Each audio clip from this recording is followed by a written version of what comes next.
Class 10th mathematics जो Hindi medium के student है, ठीक है। चैप्टर नंबर जो 10 है हमारा वृत्त, अंग्रेजी में सर्कल बोलते हैं, पर जो प्रश्नावली 10.2 है, एक्सरसाइज 10.2 हम पूरा सॉल्व करेंगे, ठीक है। और इस पूरा सॉल्व का मतलब है क्वेश्चन नंबर 4 से लेकर 13 तक करेंगे, क्योंकि इससे पार्ट 1 में मैंने सारे थ्योरम को समझाया था और क्वेश्चन नंबर 1, 2, 3 पूरे डिटेल में बताया था, ठीक है। और आगे से हम कर रहे हैं ये सारे क्वेश्चन जो भी हम करेंगे वो बहुत ज़्यादा इंपॉर्टेंट है। बाकी सभी चैप्टर मैंने करा रखे हैं, लिंक्स मिल जाएगी आपको डिस्क्रिप्शन पे। तो चौथे क्वेश्चन में आते हैं, इंपॉर्टेंट है। चौथा और पांचवा क्वेश्चन 2 नंबर पे आ सकता है आपके एग्जाम में। अगर 2 नंबर के क्वेश्चन पूछे जाते हैं तो यहाँ से बन सकता है। क्या बोल रहे हैं? सिद्ध कीजिए कि किसी वृत्त के किसी व्यास के सिरों पर खींची गई स्पर्श रेखाएं समांतर होती हैं, ठीक है। क्वेश्चन को ढंग से पढ़ना है, समझना है और फिर इसे करना है। तो ये क्वेश्चन नंबर हमारा कौन सा है? चौथा, बहुत ही इम्पोर्टेंट है, ठीक है ये क्वेश्चन। सो देखते हैं।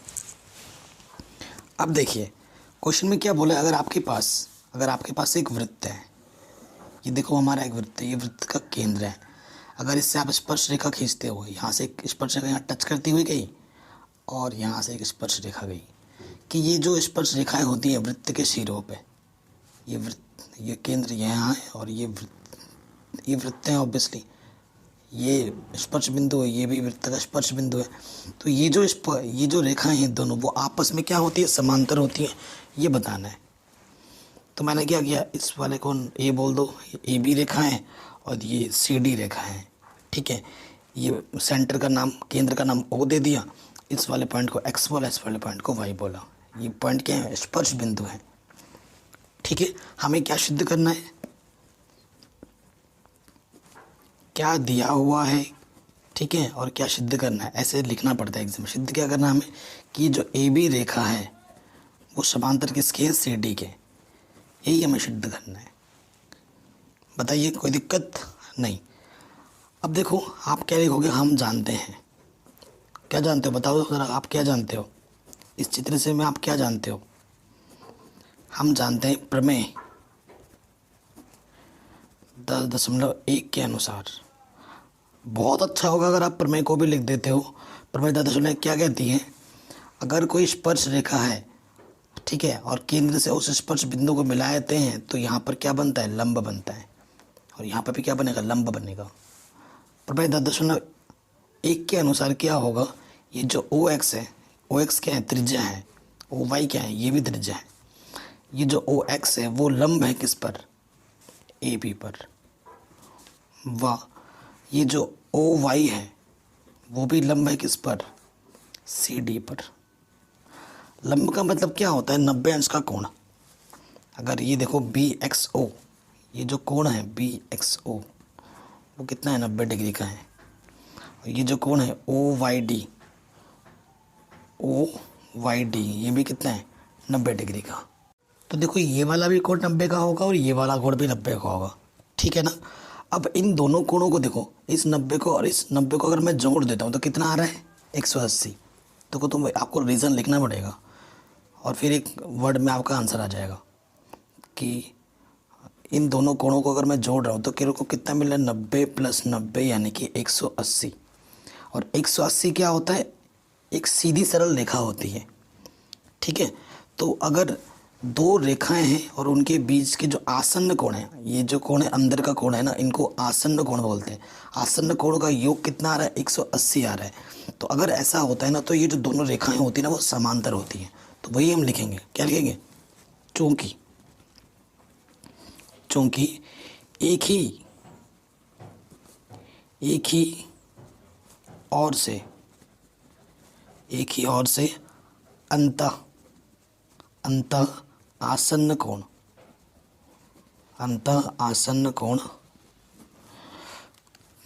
समपूरक है। समपूरक किसे बोलते हैं? जब 2 कोणों का योग 180 होता है, समपूरक है।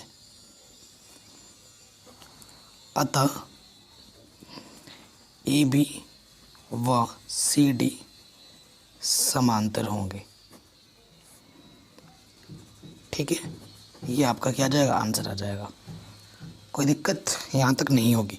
अगर आपको बैकग्राउंड में थोड़ा बहुत नॉइज़ मिले ना, उस पर ध्यान मत देना, क्योंकि अगर मैं क्योंकि बगल में ना कंस्ट्रक्शन का काम चल रहा है मेरे घर के बगल, तो वो कंस्ट्रक्शन को तो महीनों महीनों चलता रहेगा। अगर मैं बैठा रहूँगा कि वो कब ख़त्म होगा फिर वीडियो बनाऊँ, फिर तो पढ़ाई नहीं पढ़ूँगा ना। तो इसी वजह से थोड़ा बहुत एडजस्टमेंट कर लेना आप। तो ये क्वेश्चन भी हमारा आराम से बन गया, यानी कि ये जो दोनों ए बी और सी डी के हैं समांतर रेखाएं, वो आपस में क्या होंगी, क्या होंगी, समांतर होगी, क्योंकि ये व्यास ही तो है। व्यास के सिरों पे दोनों रेखाएं खींची गई क्या होती है, समांतर होती है। आप चाहो तो क्वेश्चन का जो स्टेटमेंट है वो नीचे और लिख सकते हो, तो बढ़िया हो जाएगा। और नेक्स्ट क्वेश्चन है 5वां, इसी का दूसरा रूप टाइप का क्वेश्चन बना दिया है। कह रहे सिद्ध कीजिए कि किसी स्पर्श बिंदु से स्पर्श रेखा पर खींचा गया लंब वृत्त के केंद्र से होकर जाता है। अरे भाई मस्त क्वेश्चन है। क्या बोल रहे हैं, स्पर्श बिंदु से स्पर्श रेखा पर खींचा गया लंब वृत्त के केंद्र से होकर जाता है, ये आपको बताना है। क्वेश्चन नंबर कौन सा है, ये 5वां है। देखिए पहले मैं आपको चित्र से समझाता हूँ कि क्या बोल रहा है। ये आपका एक वृत्त है और ये आपका केंद्र है O, ठीक है। आपने क्या किया, एक स्पर्श रेखा खींच दी। स्पर्श रेखा जैसे खींची वो एक बिंदु पर स्पर्श करता हुआ चला जाएगा। मैंने बोला वो स्पर्श बिंदु P है। फिर क्या बोल रहा है कि अगर आप स्पर्श रेखा से लंब डालते हो, ये जो स्पर्श रेखा है ना, इस पे से अगर लंब डालते हो तो वो केंद्र से होकर जाता है, केंद्र से होकर जाता है, ये बोल रहा है, ठीक है। ये चीज़ बोला है उसने कि ये केंद्र से होकर जाएगा। अब आपको ये चीज़ सिद्ध करनी है। ये 90 होगा 10.1 थ्योरम से, ये केंद्र है और ये क्या है हमारे यहाँ से लेकर यहाँ तक क्या है भैया, ये तो यहाँ से यहाँ तक त्रिज्या है ना, यहाँ से लेकर यहाँ तक त्रिज्या है। तो देखो क्या है, हमें सिद्ध क्या करना है वो लिख लो पहले। इस टाइप के क्वेश्चन में जो सिद्ध करना है ना पहले लिख लिया करते हैं। सिद्ध करना है, क्या सिद्ध करना है कि ये जो लंब, देखो इस बिंदु का नाम, इस स्पर्श रेखा का नाम ए बी बोल देता हूँ, ठीक है। और इस आगे जो बिंदु जा रहा है उसे मैं क्यू बोल देता हूँ, ठीक है। हमें सिद्ध क्या करना है कि जो पी क्यू है वो ए बी पे लंब है, या फिर ऐसे लिख सकते हैं लंब जो हमारा पी क्यू है ना, जो पी क्यू है वो वृत्त के केंद्र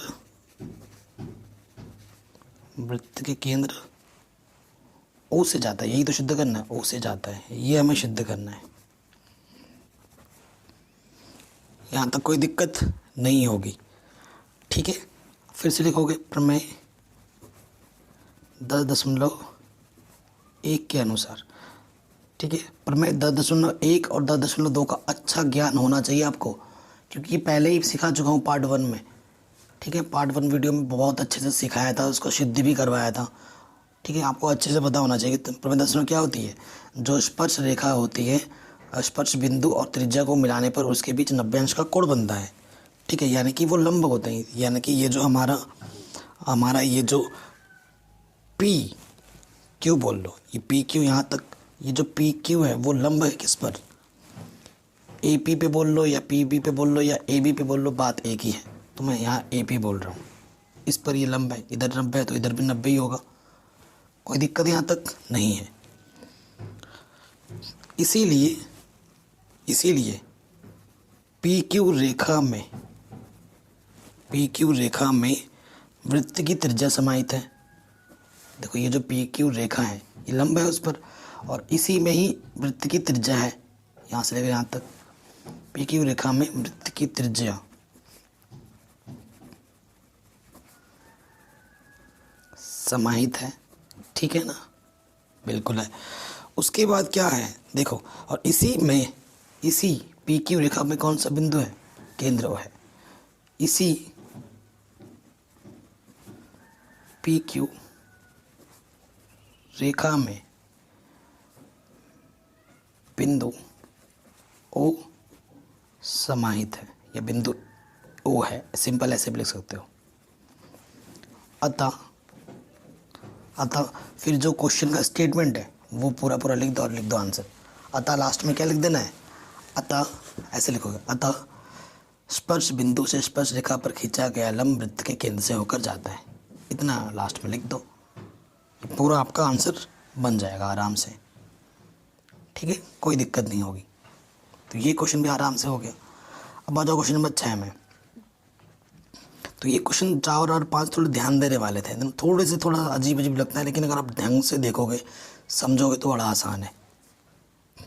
कह रहे हैं एक बिंदु ए से जो कि वृत्त के केंद्र से 5 सेंटीमीटर की दूरी पर है, वृत्त पर स्पर्श रेखा की लंबाई 4 सेंटीमीटर है, वृत्त की त्रिज्या ज्ञात कीजिए।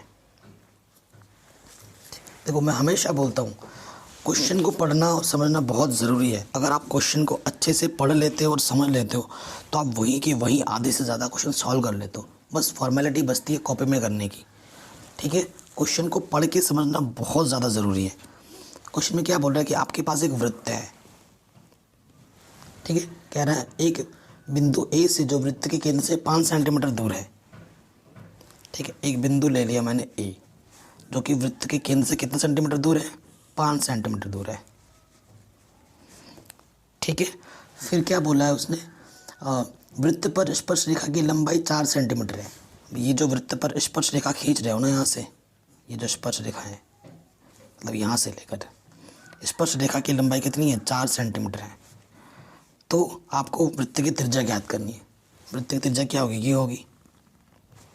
अब नाम दे दो, इसको ओ बोल देते हैं, इसको बी बोल देते हैं, ठीक है।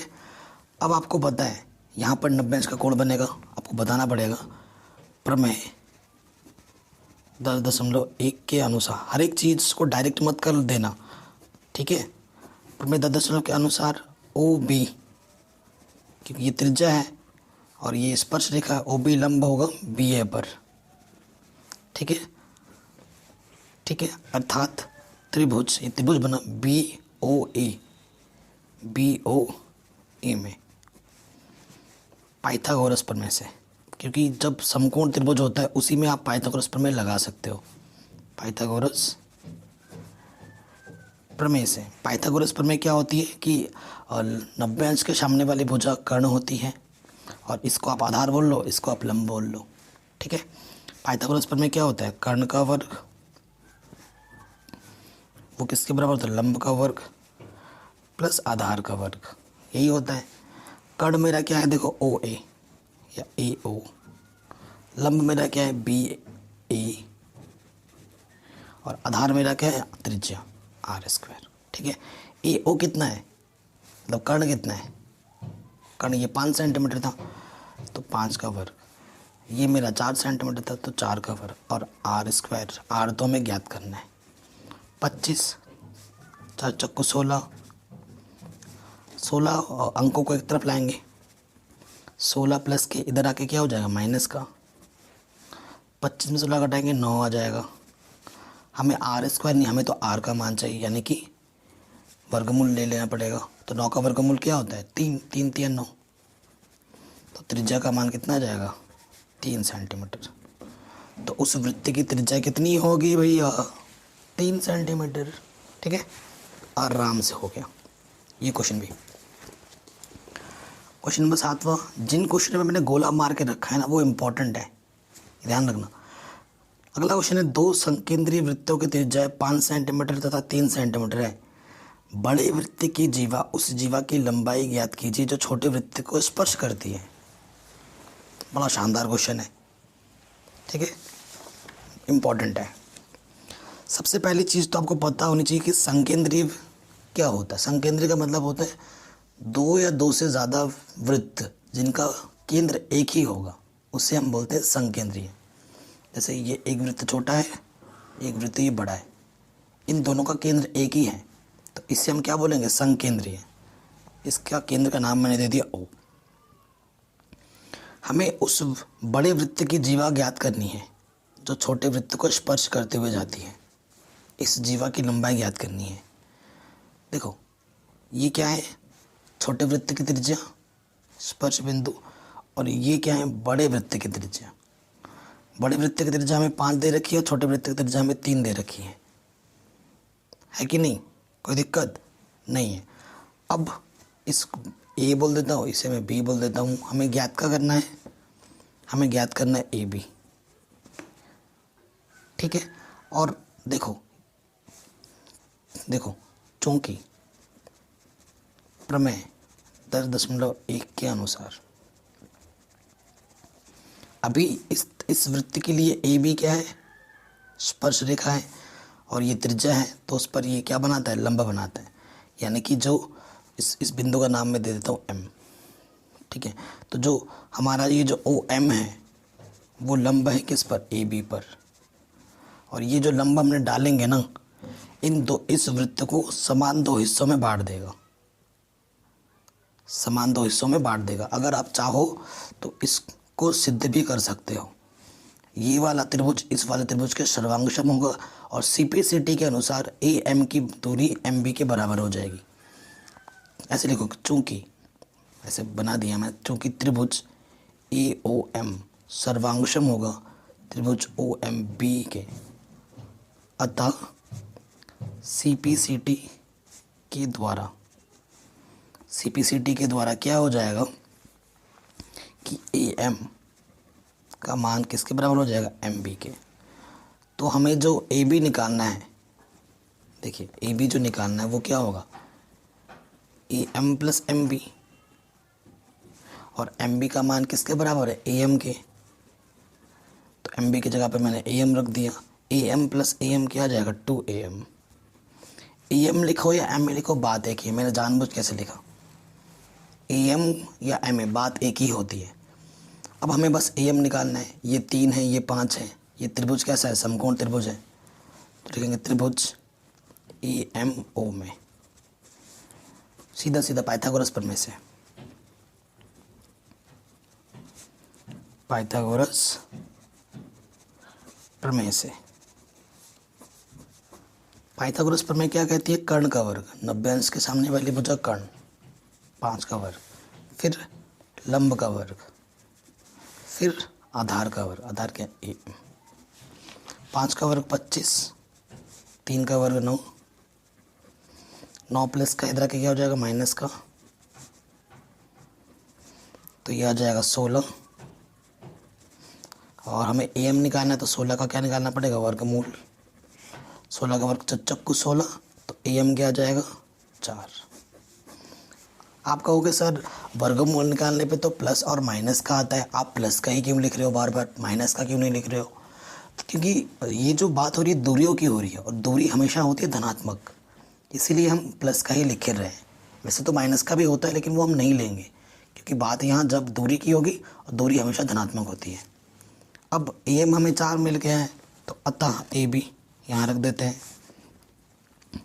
AB हमारे पास 2AM था, या MA बोलो, और AM का मान कितना है, 4, 4 दूनी 8 सेंटीमीटर। तो उत्तर क्या होगा आपका, 8 सेंटीमीटर।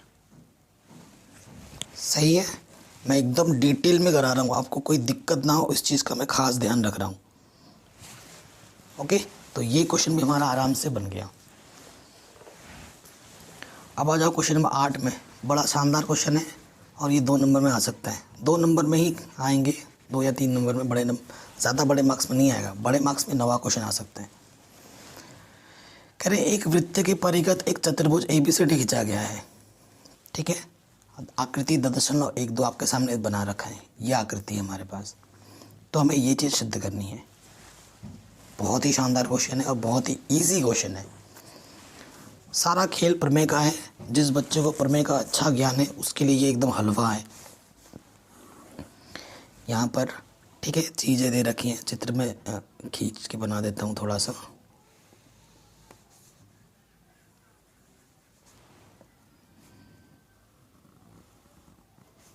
ठीक है, ये मेरा ABCD,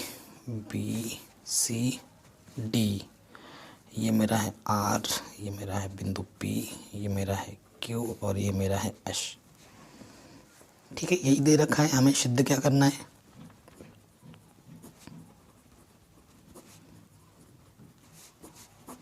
सिद्ध हमें करना है AB प्लस CD किसके बराबर है, AD प्लस BC। ये चीज़ हमें सिद्ध करनी है। ठीक है, अब आपको एक प्रमेय पता होगा, प्रमेय 10.2 के अनुसार। सारे क्वेश्चन में यही 2 प्रमेय पूरे चैप्टर में यूज होंगे। प्रमेय 10.2 क्या कहते हैं, किसी बाह्य बिंदु से स्पर्श रेखा की लंबाई आपस में क्या होती हैं, बराबर होती है। यानी कि CR CQ के बराबर होगा क्यू बी क्यू पी के बराबर होगा, ए पी ए एस के बराबर होगा और डी एस डी आर के बराबर होगा। ठीक है, तो शुरुआत करते हैं। ए पी बराबर किसके होगा, ए एस के। ठीक है, ए पी ए एस के चार चीज़ें होंगी। फिर देखो बी पी बराबर होगा बी क्यू के। ठीक है, फिर सी आर बराबर होगा सी क्यू के और फिर डी आर बराबर होगा डी एस के।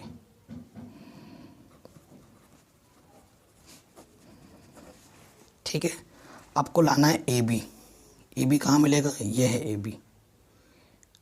ठीक है, सो आपको क्या करना है, इस क्वेश्चन में जोड़ देना चारों को। समीकरण 1 2 3 4 को जोड़ने पर ये चीज़ ना इसके नीचे लिखना था। ठीक है, तो आप क्या लिखोगे, समीकरण 1 प्लस समीकरण 2 प्लस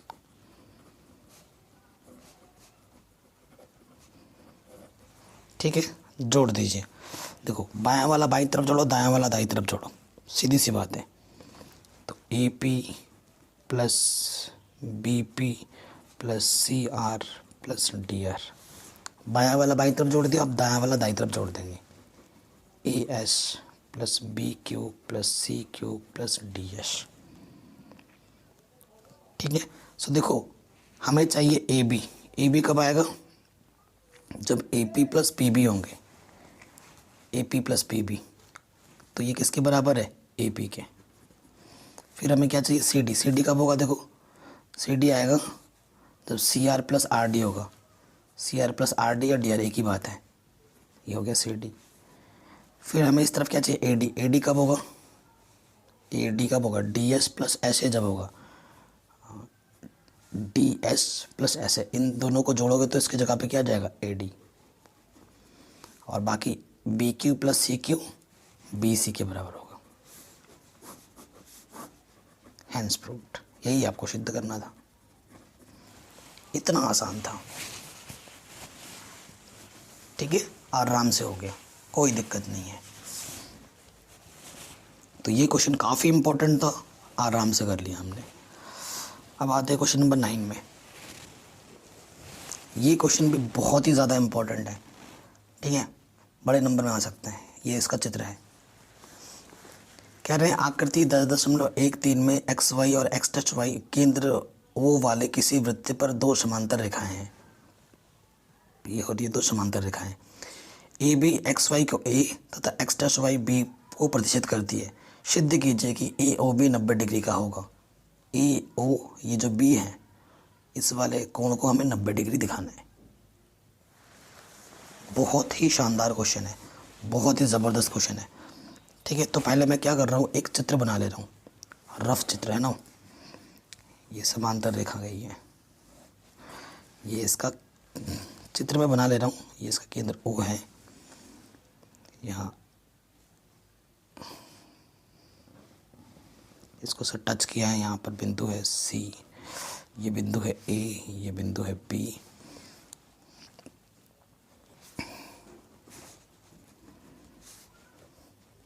ठीक है, इस बिंदु का नाम क्यू है, इस बिंदु का नाम पी है। ये दे रखा है और ऐसा बना रखा है। हमें सिद्ध करना है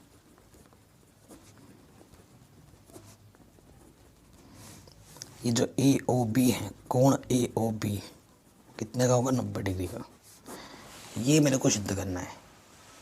तो हम सबसे पहला जो काम करेंगे वो हम क्या करेंगे, ओ से सी को मिलाने पर। ओ से सी को मिलाने पर। ठीक है, सबसे पहले हमने क्या किया, ओ से सी को मिला दिया। एंड वी नो दैट का मतलब हम क्या जानते हैं, बाई 10.1 प्रमेय से, या थ्योरम जो अंग्रेजी में बोलते हैं। प्रमेय 10.1 से हम क्या जानते हैं कि ये त्रिज्या है, ये भी तो वृत्त का त्रिज्या है, और ये एक स्पर्श रेखा है कि जो ओ सी होगा वो लंब होगा किस पर, ए बी पर। तो यहाँ पर भी 90 डिग्री का कोण बनेगा और यहाँ पर भी 90 डिग्री का कोण बनेगा। सीधी सी बात है। अब हमें एक काम करना पड़ेगा, ठीक है ना, इस चीज़ को प्रूफ करने के लिए। हमें इन दोनों को सर्वांगसम दिखाना है, इन दो त्रिभुजों को भी सर्वांगसम दिखाना है। और जो CPCT से एक चीज़ हमें लेनी पड़ेगी, ठीक है, वो क्या लेनी पड़ेगी देखिए। तो सबसे पहले बात करेंगे त्रिभुज OPA व त्रिभुज OCA में सर्वांगसम दिखाना है। देखो बहुत ही ईजी है, ये भी त्रिज्या है OC, किसके बराबर है, OP के। क्यों, दोनों ही त्रिज्या हैं, आप त्रिज्या हिंदी में लिख देना। दोनों में ये जो OA भुजा है, OA बराबर OA, ये क्यों, क्योंकि ये उभयनिष्ठ भुजा है। देखो जब दो त्रिभुजों में दो भुजाएं मैंने बराबर दिखा दी, ठीक है, दो भुजाएं आपने बराबर दिखा दी, और फिर दो भुजा जब बराबर दिखा दोगे ना, सो क्या होता है, देखो यहाँ पर ये 90 है, यहाँ पर भी तो ये 90 डिग्री है, यहाँ पर भी तो ये 90 डिग्री है, और यहाँ पर भी ये 90 डिग्री है, ठीक है। 10 पर अगर OCA पे लंब है तो देखो ये जो OP है वो भी तो लंब है XY पर, और ये जो OQ है वो भी तो लंब है X डैश Y डैश पर, है कि नहीं। तो यहाँ भी तो 90 डिग्री बनेगा, क्लियर सी बात है। सो देखो आपका ये जो कोण है, शॉर्ट में लिख दे रहा हूँ, कोण P बराबर कोण C, दोनों ही 90 डिग्री के हैं। अब दोनों त्रिभुजों में दो भुजाएं आपने बराबर दिखा दी और एक कोण बराबर दिखा दिया, और कोण कैसा है, 90 डिग्री का है। तो लिखेंगे अतः RHS नियम से, जब भी 90 डिग्री की बात आएगी ना, कोण अगर ये वाला नहीं आता तो हम बोलते HAS से, ठीक है। हालांकि कोण जब 90 आएगा ना तो स्पेशल वर्ड यूज़ किया जाता है RHS। तो RH से ये जो दोनों त्रिभुज हैं OPA सर्वांगसम हो जाएगा त्रिभुज OCA के। अब जब दोनों त्रिभुज सर्वांगसम है, अतः CPCT द्वारा, ठीक है, CPCT द्वारा PA बराबर AC आएगा, हर एक कोण आपस में बराबर होंगे, यानी कि ये जो कोण है, ये दोनों कोण आपस में क्या हो जाएंगे, बराबर, यानी कि एंगल POA बराबर हो जाएगा एंगल AOC के। समीकरण नंबर इसको मैं क्या बोल देता हूँ, 1। जहाँ ज़रूरत पड़ेगी इसका उपयोग करेंगे। अगर आपको कहीं पे भी दिक्कत हो ना, एक बार वीडियो को रिवाइज कर लेना, पुनः देख लेना। सिमिलरली इसी प्रकार फिर करने की ज़रूरत नहीं, ये त्रिभुज और ये त्रिभुज आपस में सर्वांगसम होंगे, त्रिभुज OQB, इसको करने की ज़रूरत नहीं, सर्वांगसम होगा त्रिभुज OCB के, और CPCT द्वारा ये वाला जो कोण है इस वाले कोण के बराबर होगा कोण C, जिस कोण को लिखना होता है उसे बीच में रखते हैं, COB बराबर होगा BOQ के। इसे मैंने समीकरण नंबर 2 बोल दिया। बताइए यहाँ तक कोई दिक्कत नहीं है, कोई दिक्कत नहीं यहाँ तक, ठीक है। बट हमें बस इन दोनों कोणों को, क्वेश्चन में बोल रहा है इस दोनों कोणों के योगफल को 90 दिखाना है। और ये क्या है, एक सरल रेखा है, और सरल रेखा पे कुल कोणों का योग कितना होता है, 180 होता है। चूँकि एक सरल रेखा पर कुल कोणों का योग बराबर क्या होता है, 180 डिग्री। तो देखो यानी कि ये वाला कोण प्लस ये वाला कोण, ये वाला कोण और ये वाला कोण, इन चारों कोणों का योग, ये चारों कोण इसी सरल रेखा पे बन रहे, यानी कि इन चारों कोणों का योग क्या होना चाहिए, 180 होना चाहिए।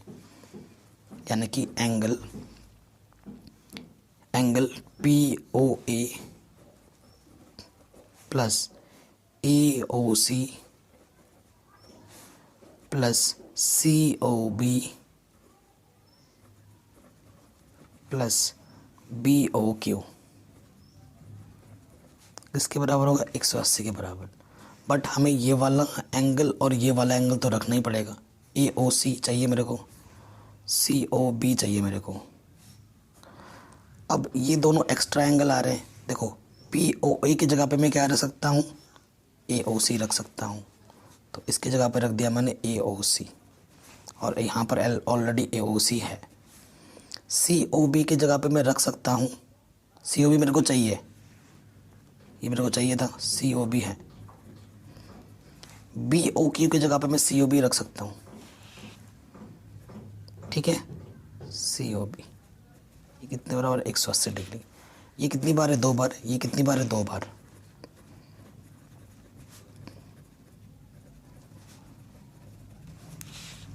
तो 2 हमारा क्या हो, माइनस आ जाएगा, अंदर क्या हो जाएगा, AOC COB, 2 में 18, 0, 90 आ गया। देखो AOC प्लस COB किसके बराबर है, इतना प्लस इतना किसके बराबर है, इतने के बराबर है। यानी कि ये किसके बराबर है, AOP के बराबर। और AOB कितना आ गया, 90। यही तो प्रूफ करना था, हेंस प्रूव्ड। वीडियो देखने के बाद ना एक बार खुद से समझ के प्रैक्टिस भी किया करो, तभी पूरा कंटेस्ट हो पाएगा, समझ पाओगे और याद भी रह जाएगा, भूलोगे नहीं आप। क्योंकि प्रैक्टिस नहीं करोगे तो अभी समझ में आ जाएगा, थोड़ी देर बाद पूछूंगा अरे भाई कैसे हो रहा था, एक बार देख लेता हूँ, ऐसा आपको फील होगा। लेकिन जब एक बार देखोगे, समझोगे और एक बार खुद से प्रैक्टिस करोगे, और कल जब एक बार दोबारा रिवीजन करोगे तो वो आप हमेशा याद रहेगा आपको, ठीक है। तो काफ़ी इंपॉर्टेंट क्वेश्चन था, ये भी हमने कर लिया। अब आते हैं नेक्स्ट क्वेश्चन पर। अगला जो क्वेश्चन है वो बहुत ही इजी क्वेश्चन है। क्वेश्चन नंबर क्या बोल रहा है 10वें में, सिद्ध कीजिए कि किसी बाह्य बिंदु से किसी वृत्त पर खींची गई स्पर्श रेखाओं के बीच का कोण स्पर्श बिंदुओं को मिलाने वाले रेखाखंड द्वारा केंद्र पर अंतरित कोण का संपूरक होता है। अरे भाई इतना आसान क्वेश्चन, चलिए देखिए कैसे करेंगे, ठीक है। वही मैं बार बार बोल रहा हूँ आपको, अगर आपको प्रमेय का अच्छा ज्ञान है तो आप क्वेश्चन को बड़े आराम से कर पाएंगे। इस चैप्टर के बहुत ही सिंपल होते हैं, ठीक है। तो देखिए कैसे होगा ये क्वेश्चन। ये स्क्रीन थोड़ा ऐसा हो रहा है, सही कर लेते हैं इसको। अब देखिए ये मैंने एक वृत्त बना, क्वेश्चन कहे क्या रहा है वो जान लो कि एक बाह्य बिंदु ले लो कोई सा भी, मैंने बाह्य बिंदु का नाम P बोल दिया। इस पे से अगर आप स्पर्श रेखाएं खींचोगे, ये पहली स्पर्श रेखा है और ये दूसरी स्पर्श रेखा है, ठीक है। और इसको और इसको मिलाएंगे हम, ठीक है। कह रहे हैं ये जो कोण होगा और ये जो कोण होगा, इन कोणों का जो योगफल होगा वो एक क्या होगा, समपूरक होगा। ये हमें बताना है ना कि ये जो कोण है और ये जो कोण है, इनका ये जो योगफल होगा वो कितना होगा, 180 होगा। ये हमें सिद्ध करना है। इसका नाम मैं A बोल देता हूँ, इसका नाम मैं B बोल देता हूँ, ठीक है। हमें सिद्ध करना है, हमें सिद्ध क्या करना है कि ये जो एंगल P है, शॉर्ट में लिख रहा हूँ angle P plus angle O, इसको हमें दिखाना है 180। 180 का मतलब क्या होता है, संपूरक कोण। संपूरक कोण किसे कहते हैं, जब किन्हीं दो कोणों का योग जब 180 होता है तो उसे हम संपूरक कहते हैं। जब किन्हीं दो कोणों का योग सिर्फ 90 होगा तो उसे हम पूरक कोण बोलते हैं, ठीक है। अब देखो प्रमेय 10.1 के अनुसार, प्रमेय 10.1 आपको पता होगा क्या कहती है प्रमेय 10.1। प्रमेय 10.1 ने कहा था कि अगर मैं कोई स्पर्श रेखा हूँ और मेरे को त्रिज्या अगर मेरे स्पर्श बिंदु को मिलाती है तो मैं हमेशा 90 अंश का कोण बनाऊंगी। तो यहाँ पर भी 90 अंश का कोण बनाएगी और यहाँ पर भी 90 अंश का कोण बनाएगी, ठीक है। प्रमेय 10.1 के अनुसार जो OA है वो लंब है OP पर, वह OB जो है वो भी लंब है PB पर। इसका सीधा सीधा मतलब है कि कोण BB हमारा 90 होगा और कोण AB हमारा क्या होगा, 90 होगा, ठीक है। अब अगर आप ध्यान से देखें, ध्यानपूर्वक देखें, ये क्या है, एक चतुर्भुज है। तो हम क्या लिखेंगे, हम लिखेंगे चतुर्भुज APBO में, ठीक है। चतुर्भुज के चारों कोणों का मान क्या होता है, 180। Angle A plus angle P plus angle B plus angle O का मान क्या होगा, 360। चतुर्भुज के चारों कोणों का मान 360 होता है। एंगल A मेरे पास कितना है, 90 है, एंगल पी मेरे को चाहिए, एंगल बी मेरे पास 90 है और एंगल ओ मेरे को चाहिए। 90 और 90 180, angle P plus angle O 360, 180 plus का उस तरह का क्या हो जाएगा माइनस का, angle P plus angle O. ठीक है, 360 में से 180 घटाओगे तो क्या आ जाएगा 180। यही तो आपको सिद्ध करना था, सिद्ध हो गया आपका आराम से। इतना आसान क्वेश्चन था। तो ये क्वेश्चन 2 नंबर में या फिर 3 नंबर में पूछा जा सकता है आपके एग्जाम में। ठीक है, आराम से हो गया। अगले क्वेश्चन पे आ जाते हैं, वो भी सरल सा क्वेश्चन है। सरल तभी लगेगा जब आपको प्रमेय का अच्छे से पता होगा। क्वेश्चन नंबर 11 क्या बोल रहा है, सिद्ध कीजिए कि किसी वृत्त के परिगत समांतर चतुर्भुज समचतुर्भुज होता है। ठीक है, हमें क्या बोल रहा है, क्वेश्चन नंबर ये कौन सा है मेरा 11वां है, कि अगर आपके पास एक वृत्त है, ठीक है, और इस वृत्त का केंद्र अगर आप ओ बोल दो, इसके परिगत अगर एक चतुर्भुज खींचते हो आप, कह रहे हैं सिद्ध कीजिए कि किसी वृत्त के परिगत समांतर चतुर्भुज, समांतर होना ज़रूरी है। समांतर जानते हैं ना, आमने सामने की भुजा आपस में क्या होती हैं, समांतर होती हैं। अगर किसी वृत्त के परिगत एक समांतर चतुर्भुज अगर आप खींचते हो तो वो समांतर चतुर्भुज आपका समचतुर्भुज होता है। समचतुर्भुज में क्या होता है कि चारों भुजाएं आपस में क्या होती है, बराबर होती हैं, लेकिन चारों कोण 90 अंश के नहीं होते हैं। सीधी बात है, चारों कोण 90 अंश के होंगे तो वो तो वर्ग हो जाएगा ना, इसे हमें समचतुर्भुज बनाना है ओनली। ठीक है, ABCD समांतर चतुर्भुज बोला है। अब इसका नाम दे दो ना, ये मैं इसको A बोल रहा हूँ, इसको B बोल रहा हूँ, इसको C बोल रहा हूँ, इसको D बोल रहा हूँ, और इस बिंदु को मैं P बोल रहा हूँ, ये Q, ये R और ये S। ठीक है, ये मैंने नाम दे दिए। चूँकि जो ABCD एक समांतर चतुर्भुज है,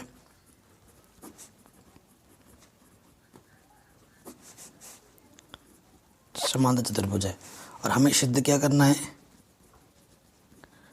हमें सिद्ध करना है चतुर्भुज ABCD एक समचतुर्भुज है।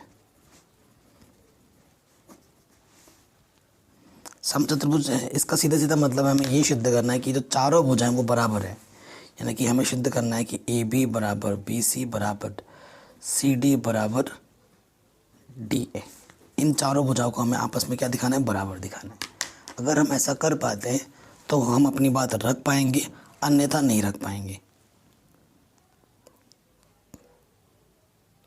ठीक है, अब क्वेश्चन में क्या बोला है कि ABCD एक समांतर चतुर्भुज है, बोला है कि नहीं बोला है।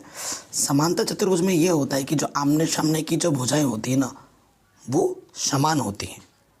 वो क्या होती है, समान होती है। तो AB के सामने की भुजा क्या है, CD।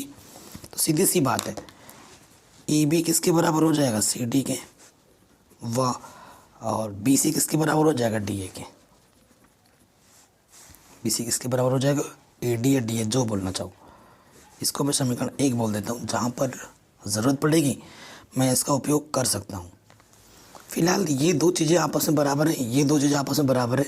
हमें किसी भी तरीके से इन दोनों को अगर मैं बराबर दिखा देता हूँ और इन दोनों को आपस में बराबर दिखा देता हूँ तो ऑटोमेटिकली वो क्या हो जाएगा, समचतुर्भुज हो जाएगा।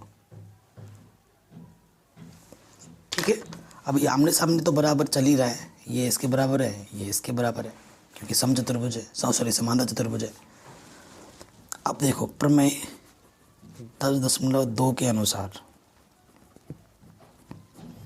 10.2 के अनुसार क्या था कि किसी बाह्य बिंदु से वृत्त पर स्पर्श रेखाओं की लंबाइयाँ आपस में बराबर होती हैं। BQ बराबर BP, AP बराबर AS, DR बराबर DS और CR बराबर CQ। ऐसा होगा, ऐसा होगा।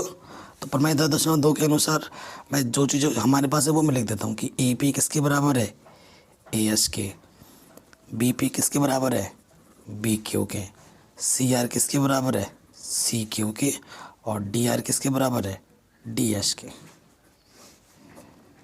इसे मैंने समीकरण नंबर 2 बोल दिया। कोई दिक्कत नहीं है। अब मेरा अल्टीमेट टारगेट क्या है? मेरा अल्टीमेट टारगेट है कि किसी तरीके से इन दोनों भुजाओं को मैं बराबर दिखा दूं, या फिर इन दोनों भुजाओं को बराबर दिखा दूं, क्योंकि ये और ये आपस में बराबर हैं ही हैं। अगर ये और ये बराबर हो जाएगा तो चारों भुजा आपस में बराबर हो जाएंगी। अल्टीमेट टारगेट हमारा यही है, ठीक है। तो मैं क्या कर रहा हूँ, इन दोनों भुजों को बराबर दिखा रहा हूँ। सो मैं क्या करूँगा, A P plus P B चाहिए मेरे को, A P plus P B, यह दिख रहा है, ठीक है। फिर और मेरे को क्या चाहिए इधर बराबर दिखाने के लिए, A S plus S T. So मैं क्या कर रहा हूँ, देखो मैं ये जो समीकरण, इनको मैं पर्टिकुलर नाम दे रहा हूँ, इसको ए, इसको बी, इसको सी और इसको डी दे रहा हूँ, और इनको जोड़ दे रहा हूँ। समीकरण A plus B plus C plus D, ठीक। क्या होता है, बायां वाला बाईं तरफ ऐड हो जाएगा, A P plus B P plus C R plus R D, और इधर हो जाएगा ए एस प्लस एस वाला साथ में S D plus C Q plus Q B. देखो A P plus B P क्या है, A P plus B P क्या है, ए बी है। C R plus R D क्या है, C R plus R D C D है। A S plus S D क्या है, A S plus S D क्या है, ए डी है। और C Q plus Q B क्या है, सी क्यू प्लस क्यू बी, यानी कि ये क्या है, सी बी है, ठीक है। कोई दिक्कत? अब देखो सी डी किसके बराबर है, ए बी के, ठीक है। चूँकि सी डी की जगह पर मैं ए बी रख सकता हूँ और ए डी की जगह पर मैं बी सी रख सकता हूँ। समीकरण 1 से ये चीज़ हमें दे रखी है क्वेश्चन में। सी डी की जगह पर मैं क्या रख दे रहा हूँ, ए बी, ठीक है। मेरे को ए डी लाना है तो सी बी की जगह पे मैं क्या रख सकता हूँ, ए डी रख सकता हूँ, रख दिए। इधर से होगा 2 ए बी, इधर से हो गया 2 ए डी, 2 से 2 कैंसिल दोनों तरफ से। ए बी किसके बराबर आ गया, ए डी के बराबर आ गया, है ना। देखो ये चीज़ इसके बराबर है और इस चीज़ को मैंने इसके बराबर दिखा दिया, तो ये चीज़ इसके बराबर है, ये चीज़ इसके बराबर है, ये इसके चारों आपस में बराबर हो जाएंगे। हमने ए डी को ए बी के बराबर दिखा दिया, यही तो हमारा अल्टीमेट टारगेट था। पहुंच गए हम। तो अब लिख दोगे समीकरण 3 से व समीकरण 1 से, समीकरण 1 व 3 से जो चारों भुजाएं हैं, ए बी बराबर बी सी बराबर सी डी बराबर डी ए हो जाएगा। अतः चतुर्भुज ए बी सी डी एक सम चतुर्भुज है।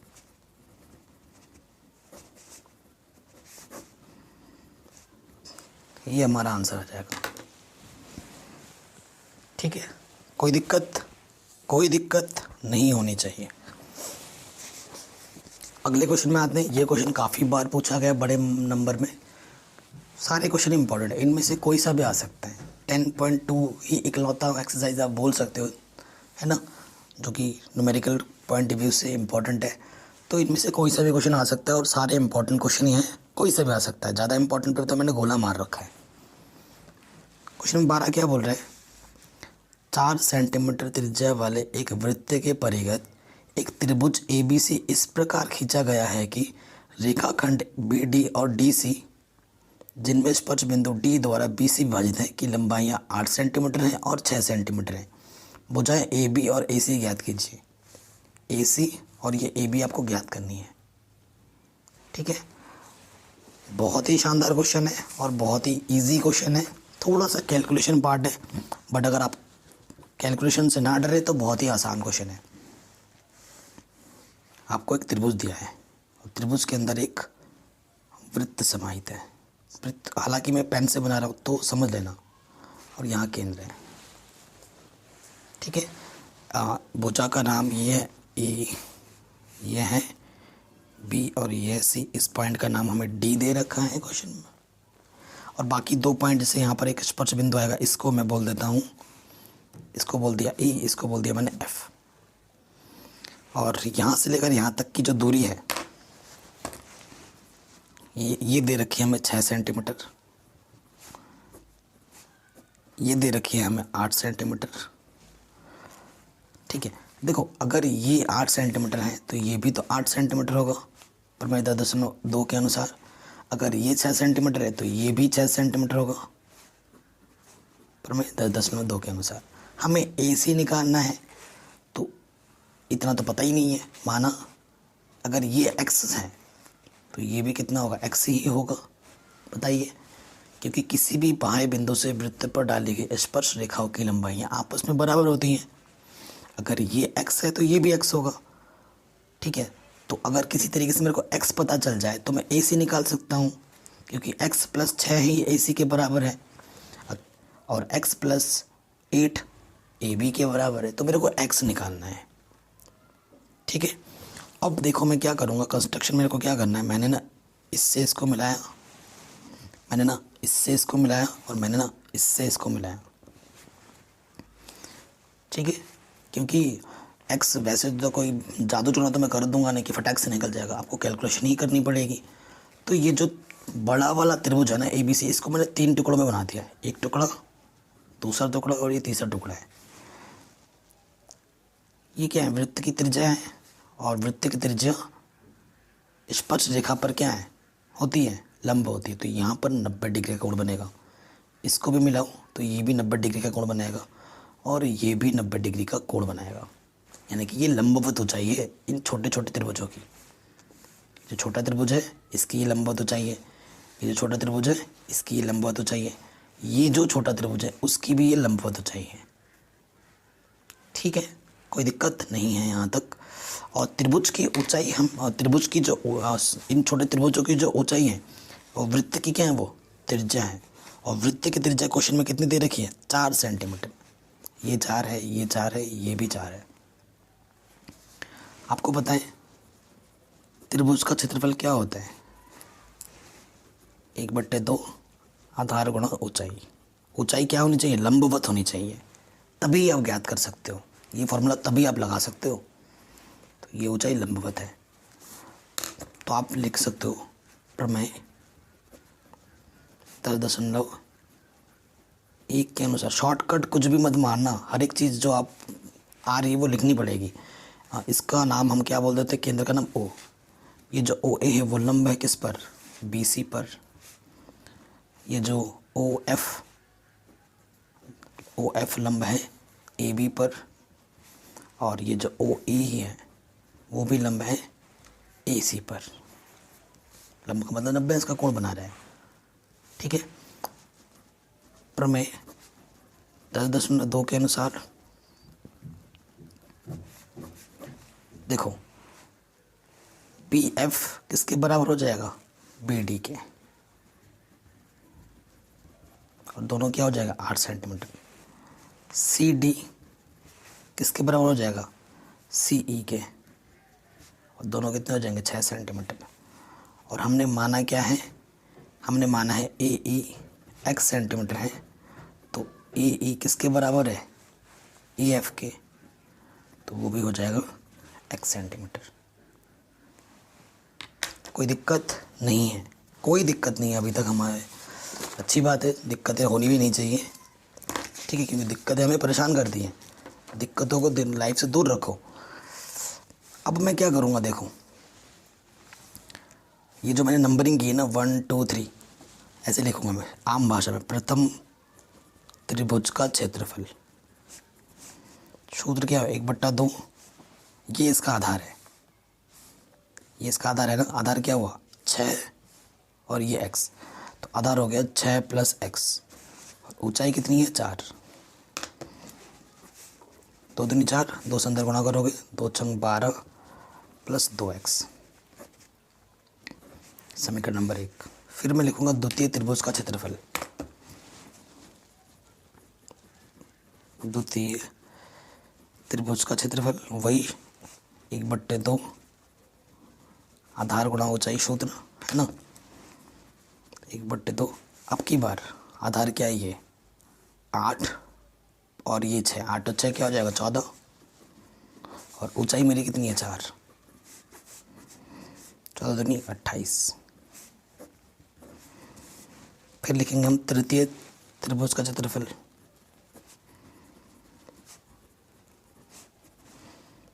तीसरे वाले का फॉर्मूला वही है, 1/2 आधार गुणा ऊंचाई।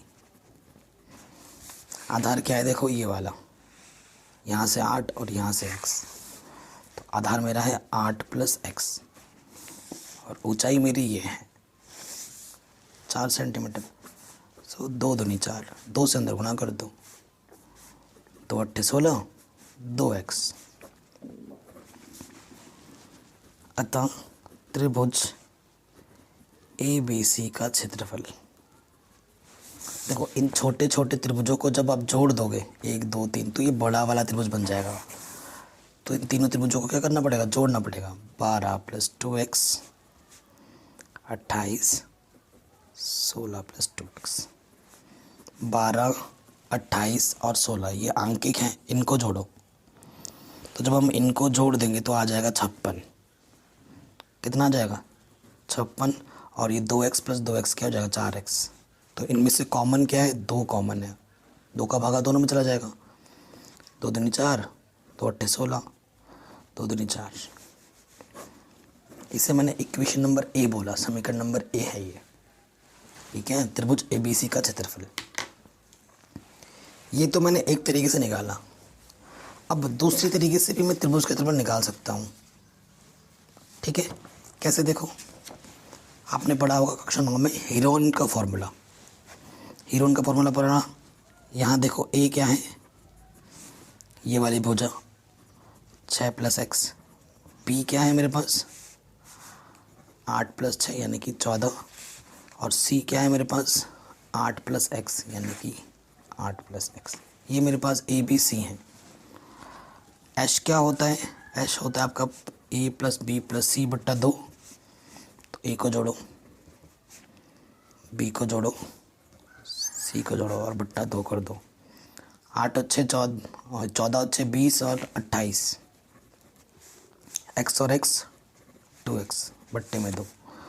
ऊपर से उभयनिष्ठ कितना है, 2 है। 2 × 1 = 2, 2 × 4 = 8। 2 बाहर आ गया, सिर्फ x बचा। 2 से 2 कट गया, तो यहाँ से बचा 14 + x। ये मेरे को एश मिल गया। ठीक है, अब आ जाओ हीरोइन का सूत्र। त्रिभुज ABC त्रिभुज का क्षेत्रफल सूत्र होता है √ में, पढ़ा होगा कक्षा 9 में आपने, H H minus A H minus B H minus C. ठीक है, देखो एच कितना है, 14 + x। फिर एच माइनस ए है 14 + x माइनस ए कितना है हमारे पास, 6 + x। फिर एच माइनस बी है, बी कितना है मेरे पास, बी मेरे पास है 14। फिर गुणे में है एच माइनस सी, एच है हमारे पास 14 + x और सी हमारे पास से 8 + x। यहाँ से है 14 + x, 14 में से 6 घटाएंगे, देखो x से x कटा, 14 में 6 घटाएंगे कितना जाएगा 8। 14 से 14 घटा, यहाँ से सिर्फ क्या बचा x। ठीक है, और 14 में से 8 घटाएंगे तो कितना आ जाएगा, ये सब गुणे में है 6 और x से x कट जाएगा, ये बचा हमारे पास। देखो क्या आ जाएगा, यहाँ से 8 छंग 48x और √ के अंदर है 14 + x। ये हमारा आ जाएगा समीकरण नंबर बी। कोई दिक्कत नहीं है, ये भी त्रिभुज ABC का क्षेत्रफल है। ठीक है, और ये भी त्रिभुज ABC का क्षेत्रफल है। दोनों ही चीज़ समान चीज़ को प्रदर्शित कर रही है, तो हम क्या बोलेंगे, समीकरण A व B से। ये क्या है, 2 28 + 2x और इधर है √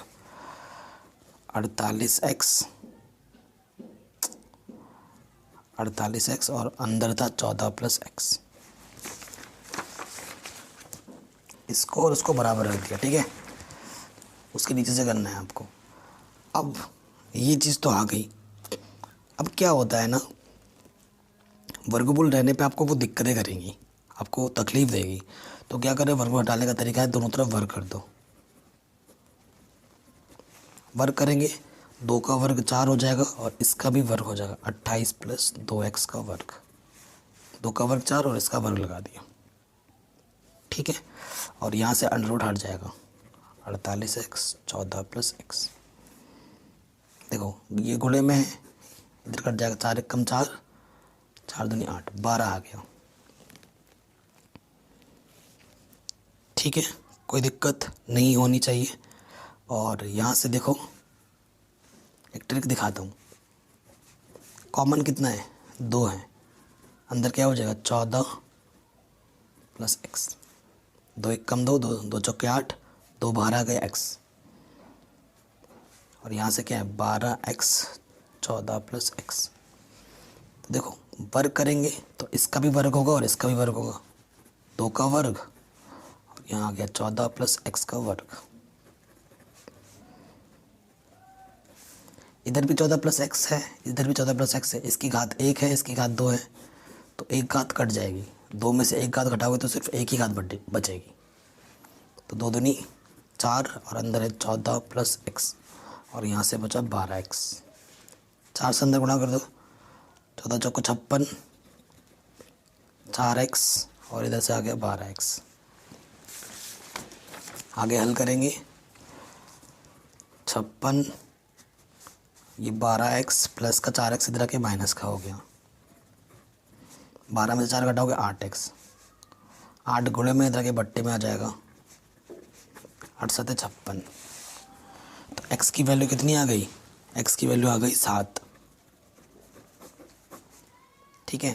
तो हमें x की वैल्यू नहीं निकालनी, हमें भुजाओं के मान निकालने। x का मान कितना है 7 है, तो हमें क्या निकालना था AC। AC क्या था 6 प्लस x, इतना 6 है, इतना x है, जोड़ दो, 7 रख दिया x का मान, 6 और 7 13। ये पहला आंसर आ गया 13 सेंटीमीटर, ठीक है। फिर आपको क्या निकालना था AB। AB क्या था 8 प्लस x का मान 7, 8 और 7 15 सेंटीमीटर। ये दूसरा आंसर आ गया। इतना आसान था, ठीक है, आराम से हो गया ये हमारा क्वेश्चन, ये वाला भी। इस क्वेश्चन को समझने में अगर दिक्कत हो तो वीडियो को एक बार दोबारा देख लो और आराम से समझते हुए देखना, तभी समझ में आएगा। सिर्फ देखते रहोगे तो कुछ नहीं होगा, समझ के देखना है ना। हवा हवा में सिर्फ देखना नहीं है कि भैया मैं पढ़ रहा हूँ तो जैसे मूवी एंजॉय कर रहे हो, तो ऐसा नहीं चलता है। आपको फुल कंसंट्रेशन के साथ देखना पड़ेगा, समझते हुए देखना पड़ेगा और आपको खुद प्रैक्टिस करनी पड़ेगी, तभी आपसे सारे क्वेश्चन बन पाएंगे, अन्यथा नहीं बनेंगे। 13वां क्वेश्चन क्या बोल रहा है, इम्पॉर्टेंट है, ठीक है। कह रहे सिद्ध कीजिए कि वृत्त के परिगत बनी चतुर्भुज की आमने सामने की भुजाएं केंद्र पर समपूरक कोण अंतरित करती हैं। केंद्र पर क्या बनाती हैं, समपूरक कोण बनाती हैं, ये हमें बताना है। बहुत ही शानदार क्वेश्चन है। सो मैं आपको पहले चित्र बना कर दिखाता हूँ और ये अंतिम क्वेश्चन है। तो देखिए हमारे पास एक वृत्त है, उसकी परिगत एक अगर चतुर्भुज खींचोगे, कोई कंडीशन नहीं है, कोई भी चतुर्भुज ले लो,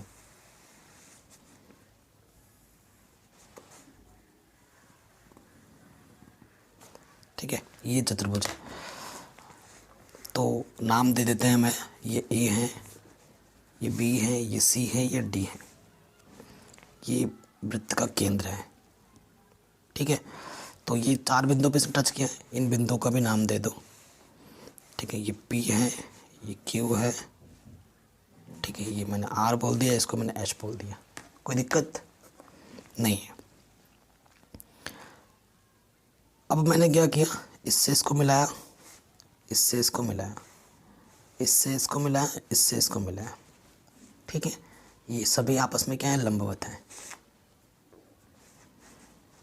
प्रमेय 10.1 के अनुसार। यहाँ पर 90 अंश का कोण बनाएगी, ठीक। अब मैं क्या कर रहा हूँ, इससे इसको मिला रहा हूँ। सिद्ध क्या करना वो भी मैं बता रहा हूँ, क्योंकि सिद्ध क्या करना उसका भले बाती ज्ञान होना चाहिए। ये सब मैं क्यों कर रहा हूँ वो भी आपको बता रहा हूँ। ठीक है, हमें क्या बोला है, चतुर्भुज के सामने आमने सामने की जो भुजाएं हैं केंद्र पर संपूरक कोण अंतरित करती हैं।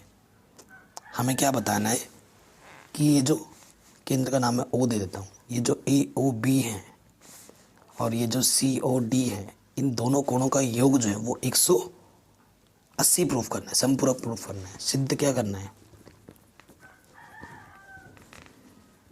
सिद्ध करना है कि ये जो ए ओ बी है प्लस सी ओ डी है उसको संपूरक सिद्ध करना है, यानी कि 180 डिग्री प्रूफ करके लाना है। कोई दिक्कत नहीं है। मैं क्या बोलता हूँ, इस वाले कोण को, इस वाले कोण को, इस वाले कोण, इन सब कोणों को मैं नाम दूंगा। इसको मैंने 1 बोला, इसको 2 बोला, इसको 3, इसको 4, इसको 5, इसको 6, इसको 7, इसको 8। पूरा डिज़ाइन बन जा रहा है ना, ये मैंने बोल दिया। अब हमारा अल्टीमेट टारगेट क्या है,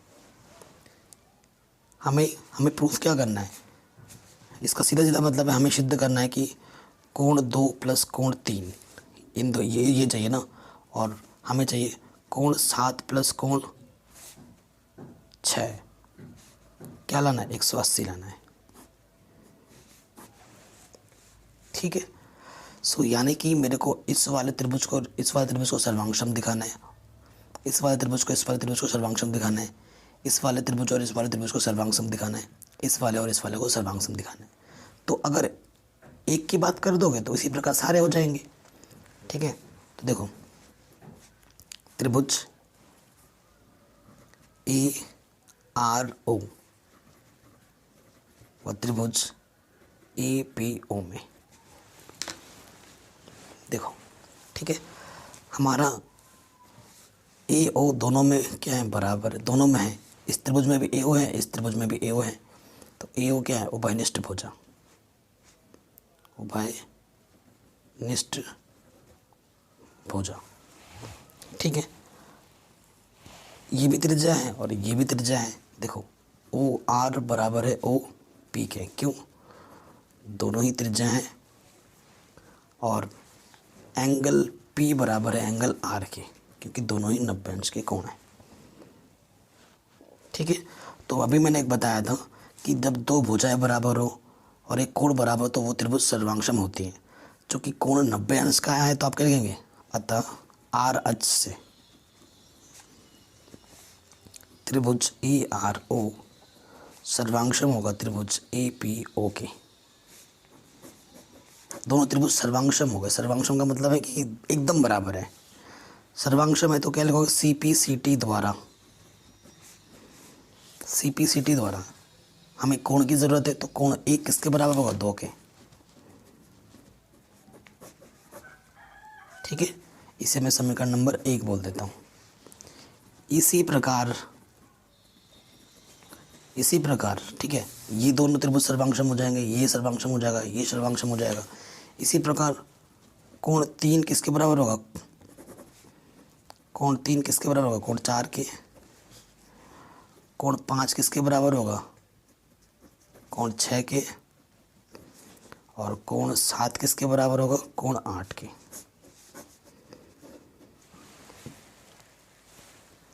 कोई दिक्कत नहीं है। अब यहाँ देखो, ये इन सभी कोणों का मान क्या होना चाहिए, इन सभी कोणों का मान क्या होना चाहिए, 360 होना चाहिए यहाँ पर। चूँकि कुछ लिखना पड़ेगा ना, चूँकि डायरेक्ट लिख दो, कोण 1 प्लस कोण 2 प्लस कोण 3 प्लस कोण 4 प्लस कोण 5 6 7 8, इन सभी का योग कितना होना चाहिए, 360। और मैंने एक बताया था मेरे को क्या चाहिए, मेरे को दूसरा चाहिए, मेरे को तीसरा चाहिए, मेरे को सातवां चाहिए और छठा चाहिए। ठीक है, तो यहाँ लिख देना समीकरण 1 2 3 व 4 से। अभी हमने क्या बोला, प्रूफ किया था कि मैं 1 की जगह पे 2 रख सकता हूँ या 2 की जगह पर 1 रख सकता हूँ। तो मेरे को तो 2 चाहिए ना, तो मैं 1 की जगह पे 2 रख सकता हूँ, रख दिया, और ये 2 तो पहले से ही है। 3 भी मेरे को चाहिए, 3 भी चाहिए, और मैं 4 की जगह पे 3 रख सकता हूँ, तो ये 4 की जगह पे मैं 3 रख दूँगा। इस तरीके से सारे हो जाएंगे, ठीक है। फिर मैं 6 की जगह पे 5 रख सकता हूँ, 5 की जगह पे 6 रख सकता हूँ, 7 है, और 8 की जगह पे भी मैं 7 रख सकता हूँ, ठीक है। ये भी 2 बार है, ये भी 2 बार है, ये भी 2 बार है, ये भी 2 बार है, तो 2 ब्रैकेट के बाहर लिख दो, तो angle 2 plus angle 3 angle 6 plus angle 7। 2 से भाग दे दोगे, 2 1 कम 2, 2 8 16 0। तो देखो कोण 2 प्लस कोण 3 किसके बराबर है? कोण 2 प्लस कोण 3 किसके बराबर है? ए ओ बी के बराबर है। और 6 प्लस 7 किसके बराबर है? सी ओ डी के बराबर।